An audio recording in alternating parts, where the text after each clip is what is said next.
Hello and welcome to Earthline. In this program, we'll take a look at a unique opportunity to help save endangered species in the Texas Hill Country. We'll include tips on what you can do and take a look at preservation of open space in Austin. The host for this program is Annette LoVoi. Annette? Thank you, Annie. Did you know that Austin has a unique opportunity to create a vast 64,000-acre wilderness preserve near the heart of the city? The only catch is that it will cost approximately $100 million or more. Environmentalists claim that the preserve will be unique in terms of protecting the Goldencheeked Warbler, the black-capped vireo, various cave bugs and beetles, and endangered plants. Developers don't know quite what to think. Some are cheerleaders for the plan, believing that it will enhance their land values. Others are questioning.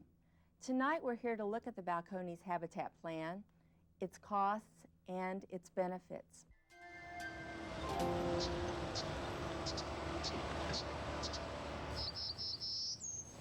Austin and Travis County are home to more endangered species than any other urban area in the country, and perhaps the world. 9 distinct species at present count, and more are awaiting endangered species classification. Several of these species will not survive the decade without our help. Federal law prohibits destruction of endangered species habitat, and since most of western Travis County is home to one or more endangered species, many land development projects have stopped, causing loss of jobs and property tax revenue. The animals need protection, people need jobs, local governments need property tax revenue, and developers want Austin to continue growing. But how much should Austin grow? It's a complicated issue, and it's an issue that is facing people around the world as our population expands. It also calls for a uniquely human solution: compromise. This group of politicians, developers, federal officials, and environmentalists began meeting 2 years ago to hammer out a plan. The plan they've created is called the Balcones Canyonlands Habitat Conservation Plan. It is a comprehensive system of wildlife preserves designed to satisfy both sides. We wanted to explore this issue with you and introduce you to the plan that the Executive Committee has come up with. It's important for us as citizens of Austin to understand this plan because we're going to be voting on a bond issue that will go to pay for all the land that will eventually become part of the preserve system. But before we do that, we're going to introduce you to some of the species that are involved. One of the 2 federally protected songbirds, the Goldencheeked Warbler, returns to the woodlands west of Austin every year to nest and raise its young. A pair of mating warblers' territory covers at least 5 acres of land. Warblers prefer the highest branches of older trees in which to nest. The warbler is a very shy bird. Like the famous northern spotted owl, the Goldencheeked Warbler is an old-growth specialist. It prefers to nest in dense stands of ash juniper like this one, and it uses strips of the juniper bark to build its nest. Biologists report that more than 30% of the warbler's nesting habitat in Travis County has been destroyed since 1974, and the decimation continues at 5 to 7% a year. The other bird on the endangered species list is the black-capped vireo. Biologists believe that there are only 28 pairs of vireos left in Travis County. The vireo nests in scrub oaks, the trees that are so often destroyed as land is cleared for development. In some areas, the vireo population is declining by 50% a year. This bird could be extinct within a decade and a half. They will certainly be gone from Travis County before then, unless we protect them soon.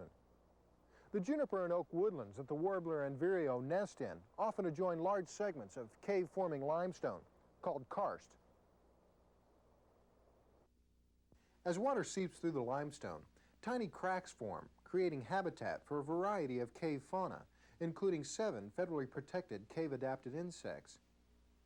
Fully adapted to life in complete darkness, these rare creatures have evolved over the last 10 million years in complete isolation, much like the animals found in the Galapagos Islands. Several of these species have not been found anywhere else in the world. During construction and ranching, caves are often filled in as standard operating procedure. At the present rate of destruction, 80% of these cave habitats will be gone by the year 2000, sealing away these creatures and their evolutionary secrets forever. 2 plants, the bracted twistflower and the canyon mock orange are on the federal watch list. A third plant, commonly known as the Texas amorpha, is also very rare. All three are included in the habitat plan. As I mentioned before, the Federal Endangered Species Protection Act has made it illegal for anyone to destroy endangered species habitat. According to this law, developers have to obtain a permit from the federal government, called a 10A permit, to prove that they are leaving a sufficient amount of room for the endangered species. But this is a costly and time-consuming effort. The Balcones Canyonlands Habitat Conservation Plan calls for the purchase of 64,000 acres of land at an estimated cost of $114 million. Its purpose is to obtain a regional 10A permit that will protect all 9 of Austin's endangered species and allow limited development to continue. Protecting 9 creatures has never been tried before. The largest section of the preserve system will be a 30,000-acre parcel in northwestern Travis County, where Travis, Burnett, and Williamson counties meet. This tract is called Post Oak Ridge. The land will be bought outright with help from the federal government and will be designated as a National Wildlife Refuge. This isolated area, stretching north of Lago Vista, contains potential habitat for all the protected species. Approximately 13,700 acres is scheduled to be purchased in the area on both sides of Highway 71, north to 2244. This area includes a lot of the Barton Creek watershed. Another large area the plan hopes to purchase runs on both sides of 2222, Koenig Lane, from Loop 360 to Lake Travis. This area includes the Bull Creek watershed, which has the greatest concentration of high-quality warbler habitat left in Travis County. The outcome of the Habitat Conservation Plan is far from certain. Big questions remain regarding costs and the viability of the preserve system. A system of wildlife preserves close to the city has obvious benefits for endangered species and humans alike. But this is a controversial plan, and during the next few months, the controversy is certain to increase. I'm Robert Bryce. Tonight we're honored to have 2 guests who are experts on Austin environmental matters. We have Steve Paulson, who is a consultant to developers on environmental matters and the former chair of the Austin Environmental Board. We also have Jane Lyons, who's a representative of the National Audubon Society, Southwest region of the United States, and a member of the executive committee of the Balcones Habitat Plan. Are the greedy developers reaping more than they're paying at this point, or how would you size up what developers are paying versus what they gain? We're thinking that by working together, it will in the long run, and this is a 30-year plan, so we're looking way down the line to the year 2020, and what do we want the city of Austin to be like in 30 years? And many of us are saying we want green space. We want to protect these species. We want clean water coming from the aquifer and the related plateaus. And what is it going to take to protect that in the interim 30 years? And when you divide out the cost over basically a lifetime, it's not nearly as much as it may seem initially. Steve, your activities in Washington raised some controversy a while back. It is alleged by some parties that you went to Washington in an attempt to keep the Goldencheeked Warbler off the endangered species list. Questions have been raised about motives for the trip and who paid. Do you have anything to say on that point? Well, clearly the 3 Justice Department attorneys, the 2 Interior Department attorneys, and the 2 Fish and Wildlife attorneys scrutinized every move that we made with the Secretary. Basically, we had handed the Secretary a list of things that we thought were important. We had in our hands a study that was done by Parks and Wildlife, and we felt that that study in and of itself called into question the previous studies that were used to determine the listing of the species. We felt that there could be the potential of extending the listing for 6 months, doing further study when the bird came back, trying to find out if the bird was actually as endangered as it was purported in the previous studies. They have not yet established critical habitat. By not establishing what is the critical habitat for the species, it calls into question everything that could potentially be the suitable habitat. So it keeps everybody in limbo. And well, except according to the law, they have 2 years to designate that critical habitat after the listing of the species. I think something else that we need to point out is there is an Administrative Procedures Act, and with that act, which has been upheld numerous times in the courts, the ex parte communication after the endangered listing process is illegal. And that, if the Fish and Wildlife Service attorneys don't know that, then I think they will probably be tested in court sometime. The problem we have is that we are now taking the Endangered Species Act and we're putting it near cities where growth, and we're butting heads on those things. The Endangered Species Act, in essence, wasn't really perceived as a non-development, no-growth, pro-growth kind of situation. I would say it's almost the exact opposite. We're not taking the endangered species to the cities. We're taking the cities to the endangered species. Those species have not moved into the city of Austin. The city of Austin has moved into their habitat. And this is a situation that's happened throughout the country, and that's why there is more and more controversy, because there's more of the development growing into critical habitat of rare and disappearing species. Back to the Administrative Procedures Act, the motives are questionable. That's one thing.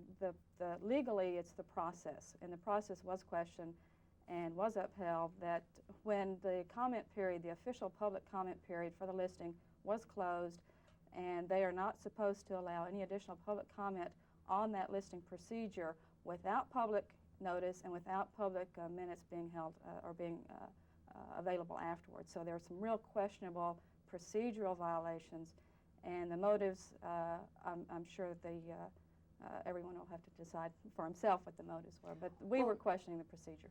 Jane, do you feel that the plan's getting a fair shake at this point? Do you feel like it has realistic chances of success?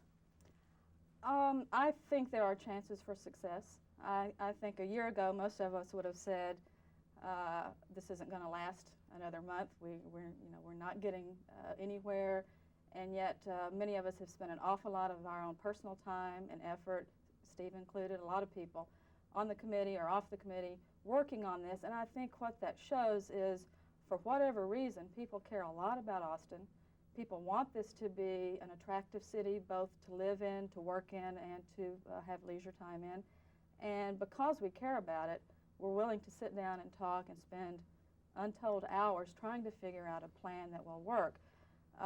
None of us at this point know whether or not it will work. There have been habitat conservation plans that have been finalized in other states, that have been funded, that have worked. There have been habitat conservation plans in places that have been finalized, were never funded, and never worked. So I think at this point we're hopeful that it will move forward. I'm not 100% convinced that it will, but I'm 100% hopeful that it will. Let's look down the road. Let's imagine 20 years in the future, our children succeed us in living in Austin. What benefits will they reap from the plan? What kind of activities do we see ourselves and our kids pursuing in the plan? Steve? Well, the plan, as she said, is supposed to last 30 years, and we all hope for a lot of green space. There are numerous regulations in the city of Austin that attempt to maintain green space. I think, going back to a couple of points, the three things that the development community, and the development community will be here, and they will be here in the long term, were promised, pledged, was that we were going to have less time, and we were going to have more certainty, and it was going to cost less.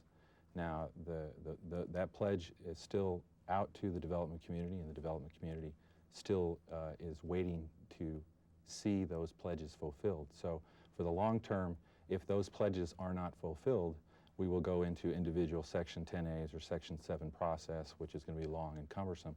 If not, if we do succeed, then we will be able to maintain a lot of green space, enhance our quality of life in Austin. If things go bad, if the plan doesn't work or doesn't work to the advantage of either the developers or the environmentalists, do either of you see either group pulling out anytime in the future?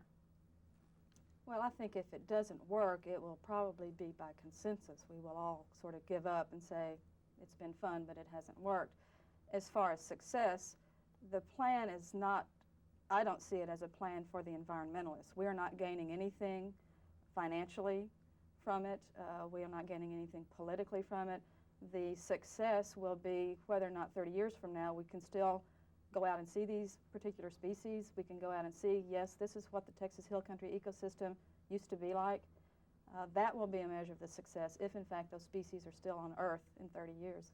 Our goal with the Balcones Habitat Plan is to reach consensus and to bring the developers and the environmentalists together in partnership with linked hands, saying that yes, we will stand together to protect the hill country. When we look at the delicate and fragile hill country ecosystem, we see that the birds and the spiders and the endangered plants are all part of the puzzle of life in Austin and the hill country. We can't risk losing any piece of the puzzle because the puzzle as a whole is the key to the life that we lead here. Thank you to our guests this evening. We're out here in the hill country where over the last 10 years, more than 40% of Goldencheeked Warbler habitat has been destroyed. As you can see, people are currently searching frantically all over the hill country trying to find more suitable warbler habitat. Back to you now. Here are a few statistics. In 1981, the official endangered species list worldwide stood at 230. By 1989, it numbered 35,000. Today, there are at least 5 species of plant, animal, or insect that become extinct every day. By the year 2050, 1 in 4 of all plant species alive today is expected to be extinct. What does it mean to be a species? And why should we care if we lose a species here or a species there? Well, a species is a form of life unlike any other. It carries its own unique genetic code. We care for the most practical of reasons. As we waste our world, we waste the odds for our own survival. Would a watch repairman working on a complicated watch he's never seen before throw away any of the pieces? That would be very unwise. Life is a system and all the pieces work together. If too many of the parts are lost, the system just cannot work. And extinction means lost forever. Some say that we have at the most the remainder of this decade to turn things around. Beyond that time, there will never be another opportunity to regain the richness and genetic diversity that we've had. Life will become narrower and more constricted. As Chief Seattle said in his 1854 speech delivered to his tribal assembly, it will be the end of living and the beginning of survival. There are several reasons that plants and animals have become endangered.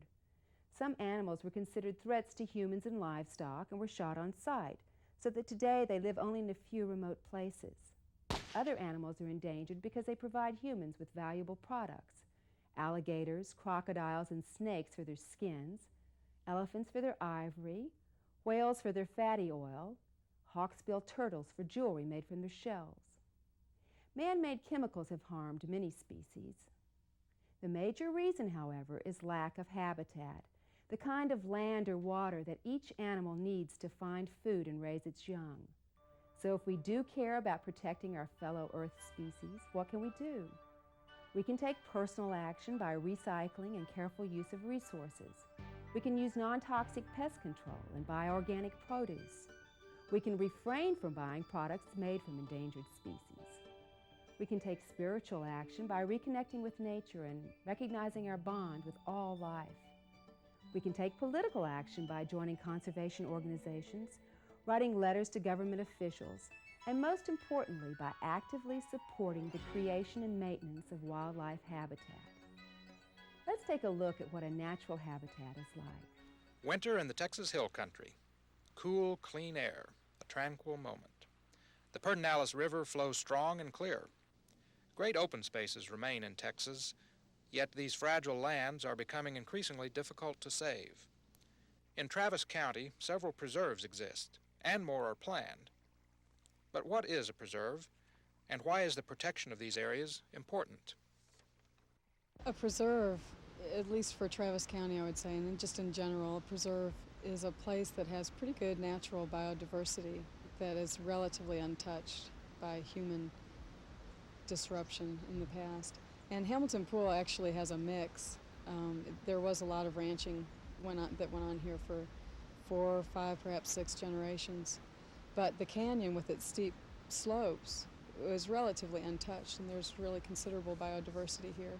The trick is trying to balance the human participation with the protection of the natural resources. Canyon mock orange is a plant that's found here genus Philadelphus. It's a small shrubby type bush that grows primarily out of rock and on the steep areas, so it escaped a lot of the grazing. That's our primary candidate on the endangered species list. As far as animals are concerned, of course, we have the Goldencheeked Warbler. That is now, of course, listed on the federal list. In addition to preserving ecosystems, other benefits of these parklands include the protection of our water quality. Open spaces enhance the quality of life unique to Austin and provide opportunities such as hiking, nature studies, and photography. Well, a preserve to start with is a protected area, so it just depends on how you want to use it. Some preserves have very little human interaction, some have a lot.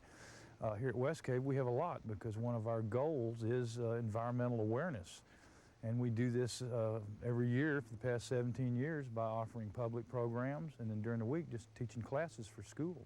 A local example of citizens taking action to preserve a unique ecosystem can be found at Whirlpool Cave Preserve in southwest Travis County. Cavers as a group are very conservation-minded.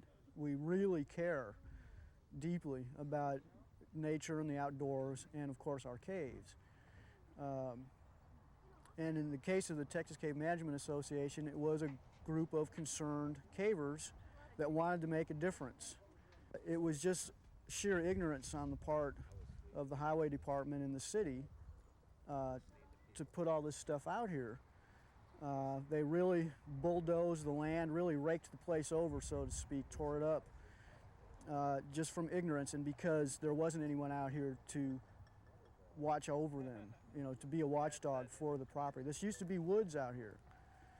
Preservation of our lands is a global responsibility. Protecting the hill country will help Austin continue to be a livable city while helping fellow species survive. We must act now with bold and promising conservation practices or face habitat loss for all species for all times. Well, that's our show for now. Tune in next time when Gary Keith hosts. And remember, what you do for the earth, you do for yourself. On the wings of spring, like they have since the Pleistocene. Their wings are short and their journey is long. They bring us beauty and they bring us song. Well,